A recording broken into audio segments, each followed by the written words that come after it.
आटा मु first time आसली नयागढ़ कार्तिक पूर्णमी किंतु यहाँ रिचुअल बहुत वर्ष पालन करते मात्रा लोक देखिकी बहुत खुशी लगुच गोटे स्पेशल वे रे कार्तिक पूर्णमी को सेलिब्रेट करके आहरी भी बढ़िया लगुच सो समस्त को जिते जन भी नयागढ़ बासी अच्छा समस्त को मो तरफ कार्तिक पूर्णमी अनेक अनेक शुभेच्छा शुभकामना स्पेशली जितनी सब ये मीडिया भाई और भौणी मैंने अच्छा समस्त को कार्तिक पूर्णमी परंपरा भावुँ कि ओबियसली आमर ओडिशा रे जेतटा भी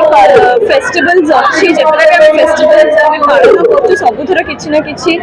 स्टोरी बैक स्टोरी रही एंड से फॉलो करके मानिकी आसुचु तो कार्तिक पूर्णमी से गोटे आ बहुत खुशी लगुच सकाल सकाल आसी समस्त सहित देखा कर भेटी बहुत एनर्जेटिक क्राउड थे एंड से मो सहित मत एनर्जेटिक फील करते आम परफॉर्म भी कलु मिसिकी and finally we have celebrated Kartik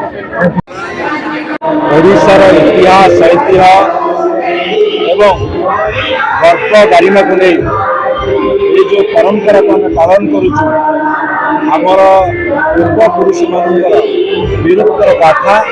आम जनाऊँ एवं अनुपालन कर कौन हम जो जाति तार अतीत को मन रखे तार परंपरा को बजाय रखे से जाति समृद्धशाली जाति हुए तेणु ओडिशा समृद्धशाली जाति एवं आगामी पीढ़ी को प्रेरणा देवाई एक अभिनव उपाय नयागढ़ पुराना सहर 25-30 हजार लोकों गहन सागर पोखरी ठारे बोईत बंधन उत्सव कार्यक्रम सारा ओडिशा रे अनन्य एवं भिन्न।